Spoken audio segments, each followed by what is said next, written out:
All right. Good morning and welcome back to another episode of the Common Sense Show TV podcast. What's happening with y'all, man? Happy Friday. Looky here. Today is the first day of February. Man, this year is going by fast already. February the 1st, 2019. We are going to get into chapter 4 of the Knucklehead Chronicles, man. You will, I'm telling you, be prepared for your mind to be blown. All right, I promise. Hang tight.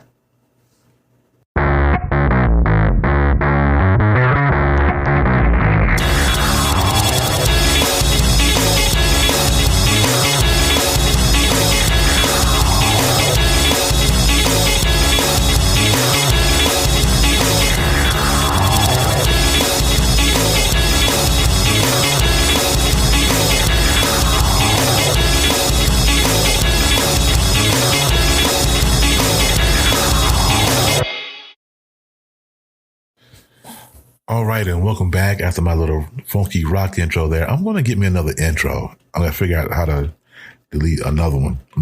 Download another one. I like that one.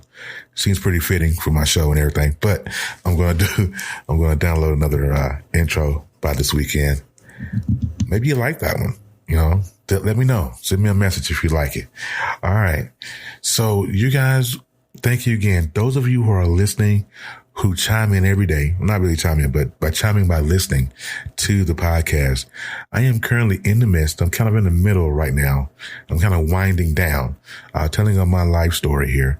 And the reason why I'm telling my life story, if you have been listening, the reason why I do it is because I'm going to be a life coach one day.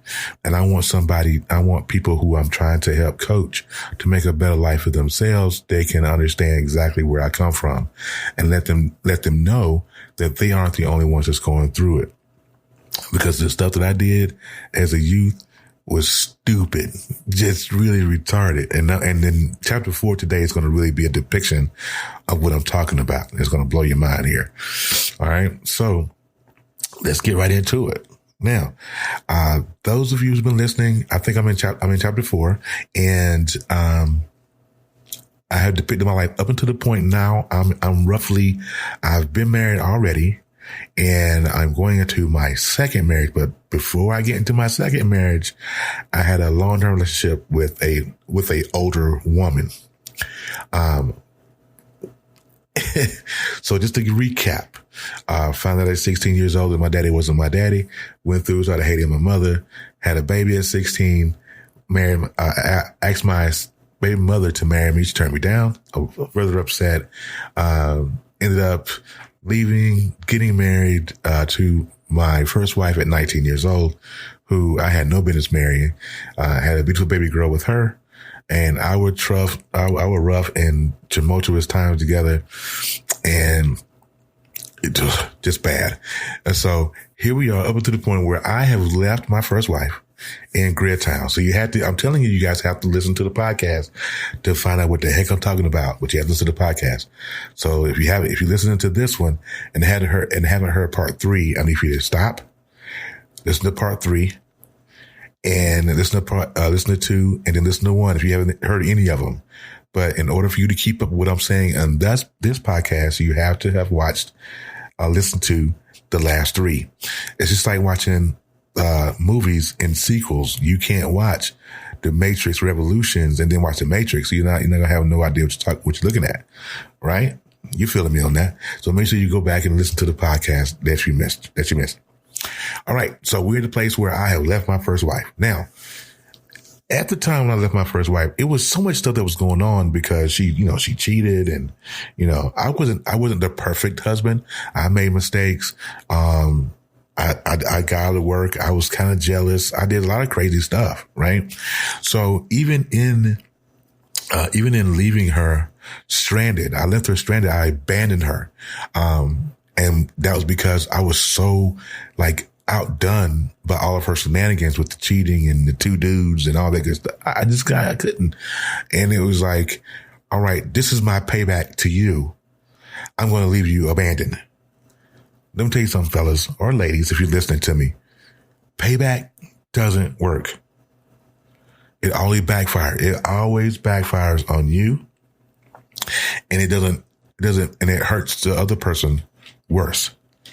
Now, I'm thinking I'm big balling, right? I'm thinking I'm just the bee's knees because I left my wife stranded. I feel like it took me some time, but after a while, I feel like a big old heel for leaving her high and dry like that. But at the time when I was doing it, I was cool. So inserts, now, mind you, I'm a security officer at TJ Maxx at this time. And I'm working at the TJ Maxx beside Carowinds. So anybody who's watching this from North Carolina know what Carowinds is. If you're not even from North Carolina and you know what Carowinds is, TJ Maxx, a distribution center, is right beside, right? And so I used to work at TJ Maxx, and I met this young lady. Well, I thought she was a young lady. No, let me reverse it. I worked there for a minute, met a young lady, and we kind of had a thing, but that didn't work, right? And so I worked at a place called Selectron, what we did there, we made computer motherboards and chips and all that good stuff. So I worked there. And if anybody is familiar, it's old now. It's no longer a business, but it was right off Mallard Creek Church Road, there in Charlotte. And I met this lady, and her name, I'm not gonna call any names, but I met this lady, and I thought she was just the bomb. You're right. I thought she was the bee's knees. She had the perfect body, Coke bottle shape, the whole 9 yards. You know how us young men do. We're looking for that. She had the perky boobs, the nice tight butt, all that good stuff. Okay. So at this time, I'm about 24, maybe 23, 24. And, we started dating, and then, it was torrid. It was just one of those torrid affairs. And I had a chance to go back to my first wife, but I decided this woman was the bomb.com, and I ain't going to mess that up. I'm going to be with this woman. So leave my wife stranded, go and be with this woman. And I'm thinking she couldn't have been no older than 35. I mean, she just had a body like, woo, woo, woo, woo, right? So 35, I'm thinking maybe 34. I'm kind of just guessing because she never told me her age in the beginning. So her birthday comes around the next year. Now, by this time, we moved in together, because that's kind of how we do it. I was looking for a place to stay anyway. So I want to go home. So I'm going to end up moving in with her. I'm just being honest. I'm being transparent. Anybody that tell you that Terry ain't transparent, something's wrong. Cause they lying. I'm transparent. So moved in with her, because I needed a place to stay. But then she was also the bomb too, and she could cook. Right. So moved in with her. Her birthday rolls around the next year. So I buy her a cake, and the cake had like 36 candles on it because I'm thinking she's 36. I'm thinking so next birthday, she's 36. So she tells me on her birthday, at her birthday party, or we threw her a get together. She tells me at her birthday party that she's not 36, that she was 49. Let that sink in just for a second. Now I'm 24 years old. When she had the first birthday she had together, me and her had together, she turned 49. Do the math on that. Right. I need to do the math myself again. It's been, let's see, she turned 49. I'm terrible with math, guys. I think I was 24 at the time. Yeah. No, I was 23 because I remember telling the story. 23. So I'm 23. She's turning 49. So you guessed it. The math is this. She was 26 years my senior. Right. Excuse me. 26 years my senior. Now, I know you're listening to me and going, Terry, what in the absolute hell? 26 years my senior. But at this time, we've been together for like 8, 9, 10 months. I mean, and it was, I'm going to be cool. She's going to be all right. It's an experience, right? And so This woman who is 26 years my senior, it started out well, but after her birthday came and went, she decided she wanted to be mommy to me. Now, at the time, you guys, my mother was 47. So my mama didn't really care nothing for her. Trust me. I couldn't bring her to the cookout. None of that. My mom didn't like her at all. But I stayed with her in spite of, because part of me, again, if you listen to episode 1 and 2, I was still mad at my mama. I was like, I'm going to be with this woman. I'm going to stay here with her because I don't want to go home. I don't want my mama to think that she was right. All of that. We don't want people to prove us wrong. When in most cases, it's not even like that. They don't even care, but it's just, that was in my head and that rocked my brain for years. I ain't going to leave her. I'm going to stay here and put up this crap. When I tell you, ladies and gentlemen who are listening, that when she went into full mommy mode, my manhood was taken from me like a thief in the daytime. Took my manhood from me. And she enjoyed every second of doing it. I mean, and she had, now mind you, she's 49, so of course she had kids. All kids are older than me. She had an older son who went to prison for drugs. He was out by the time I met her. Big Swole, that's what I used to call him, Big Swole. And he did not like me because he didn't like the fact that a younger man banging his mama. He didn't like that, right? And then she had a daughter who lived in South Carolina, who we were the same age, but I think she even had me by 6 months. We kind of got along, you know what I'm saying? Nobody never said anything out of the ordinary or crazy to me. But this is I'll tell you an episode that happened. And our baby, we were together for 5 years. So don't get that. 5 years we were together. So one episode that happened, maybe the second year in, we was down to her daughter's house, and it was a whole get together party thing and all that. Well, she had another son who was in a wheelchair, but he was a cool dude. He liked me. We got along real good. But we're at her daughter's house, and something came up. I can't remember the conversation, but it was just kind of crazy. And she says to me, or she didn't say it to me. She said it to her daughter about me. She says, "Oh, he tries to be a man, but he ain't." When I heard her say that, and I was kind of like in the other room, but I heard her say it, she wasn't being secretive about it or anything. And she was just like, "Yeah, girl, he ain't no man. He tried to be a man, but he ain't." When I tell you, that broke my spirit 10 times over. When I just knew that I was the man. I just knew I was handling the business. I had Granny on lock. She ain't going nowhere. You know what I'm saying? Did I say Granny on lock? Yes, I had Granny on lock. You're going to tell me Jack. You feeling me? And when I tell you that particular comment broke my spirit, I couldn't even fathom in my brain how to even fix that. So I gave it the silent treatment. We got done with the party. We got in the truck. We drove back to Charlotte, and it was just like, I'm done. But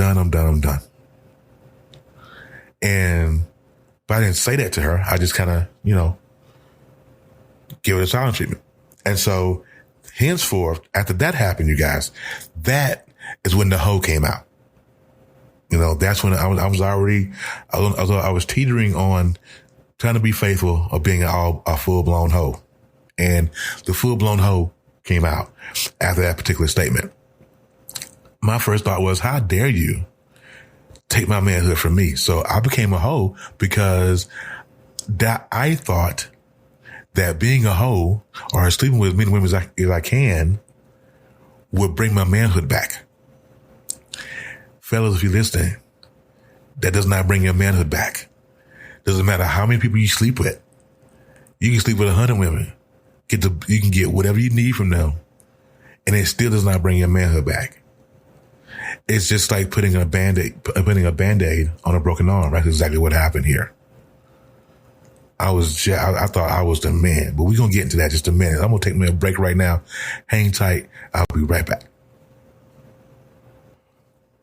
All right. And thank you for my small break there. Welcome back to the Common Sense Show. So listen, I have to do that now because I have a sponsor. So I have to pay the bills, you guys, it's like radio. All right. And so, I started cheating. And when I wasn't just doing regular cheating, I was doing some crazy, crazy cheating, right? Crazy cheating.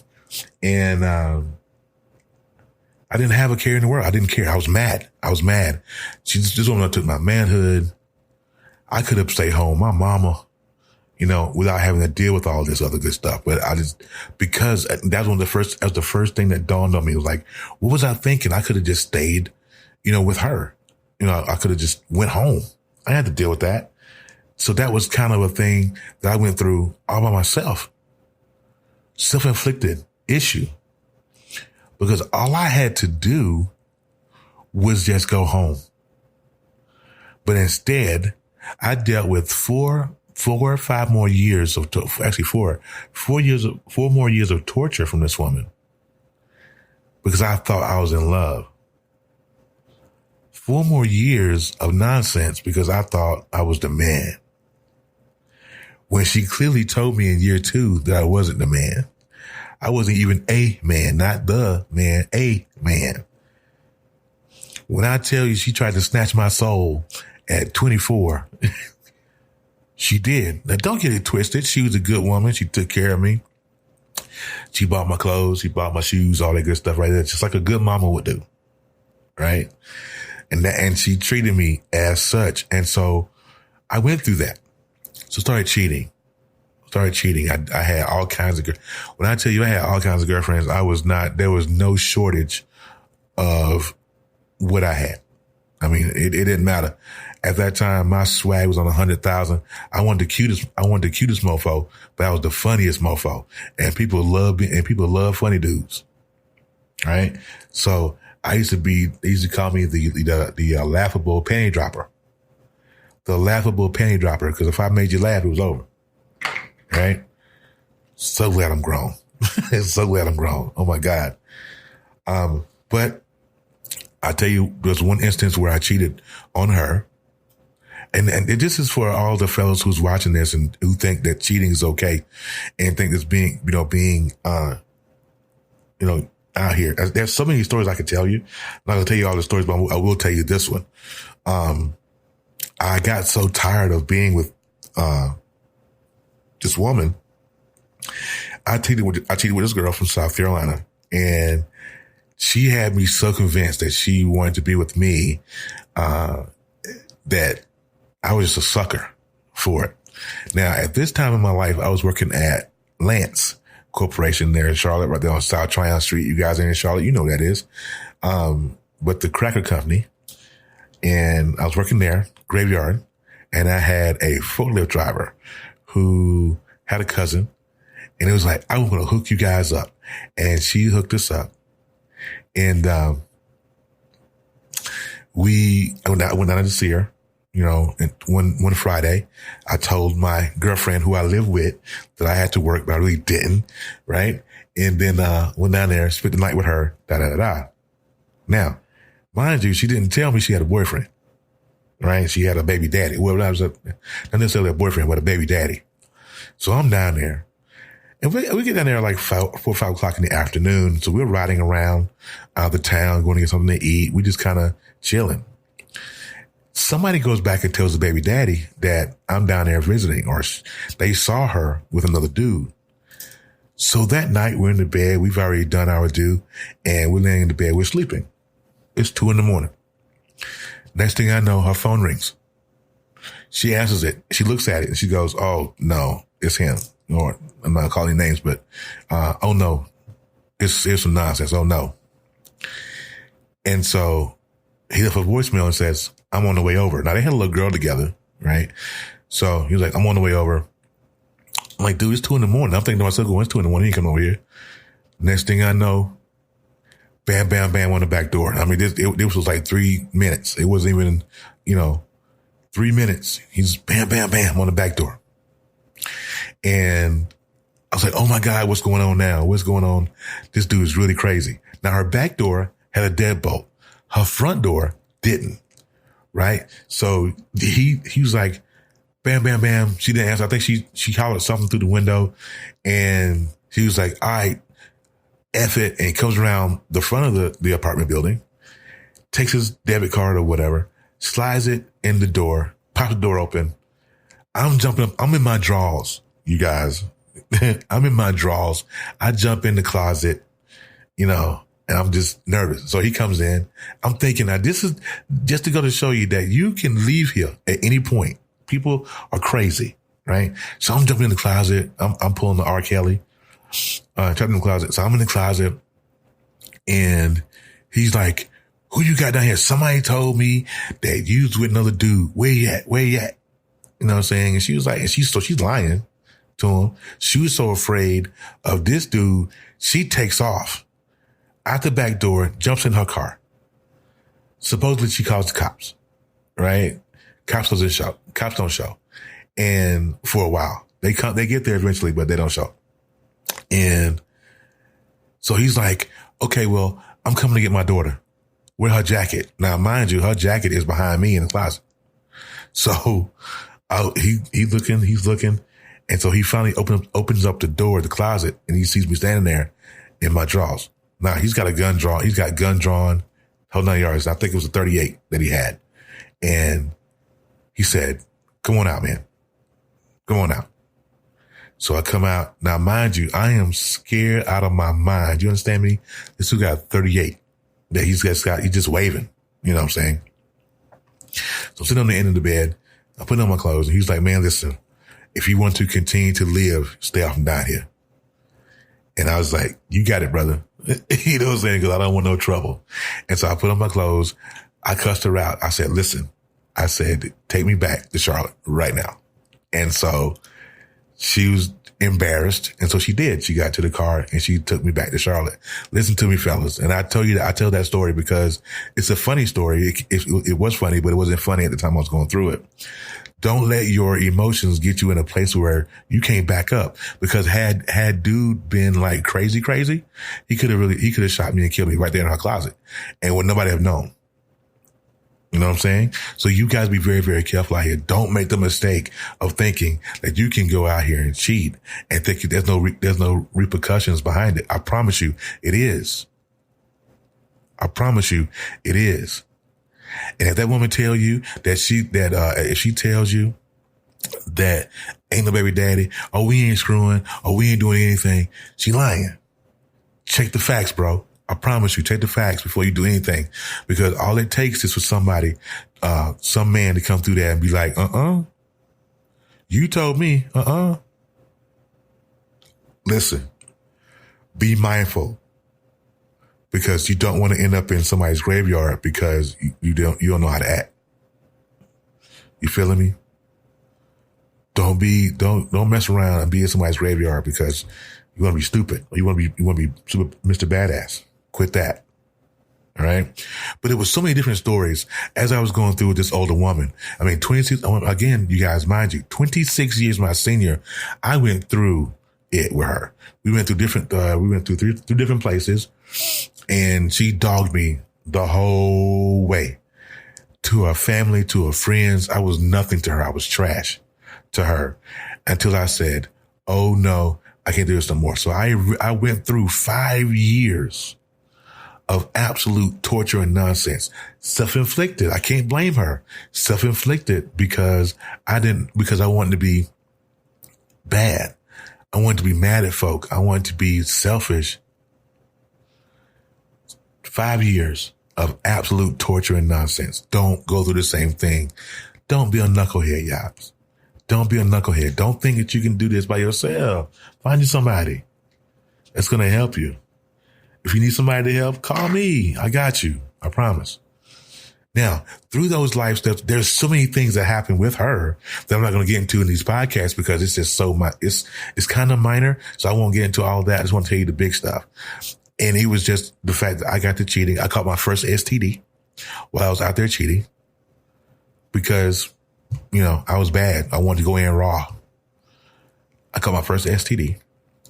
And it took, and medicine, man, let me tell you something. If you've ever gone to and had an STD test done, things may be different now. But I remember when I did my STD test, those bad boys took the head of my penis, opened it up, where you know what we pee?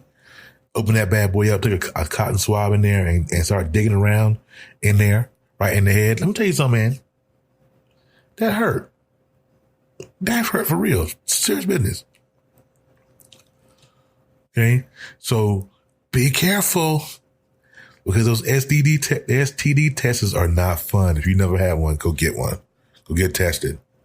All right? I know they do HIV by the blood, I think, and do everything else by the head of your penis. So, hey, get stuff together. All right? So, long story with that one. Then we're going to get into chapter 5 of the Knucklehead Chronicles. We're going into my second marriage. My second marriage. The one I recently just got out of, but my second marriage, we'll get into that.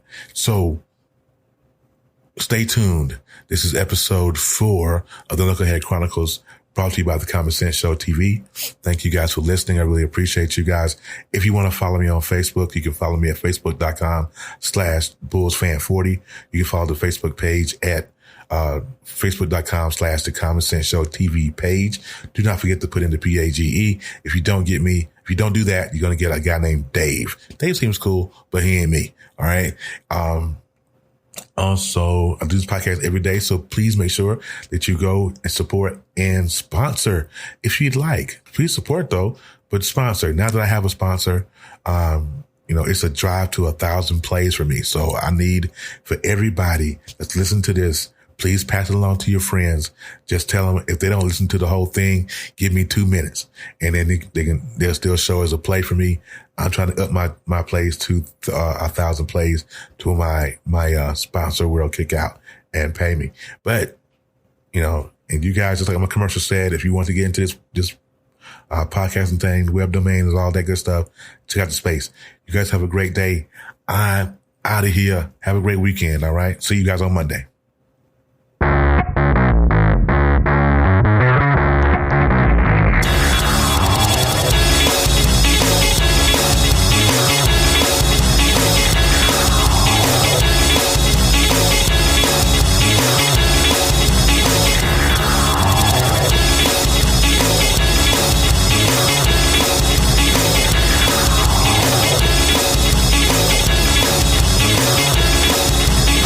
The podcast you just heard was made using Anchor. Ever thought about making your own podcast? Anchor makes it really easy for anyone to get started. It's a one-stop shop for recording, hosting, and distributing podcasts. Best of all, it's 100% free. Sign up now at anchor.fm/new. That's anchor.fm/new to get started.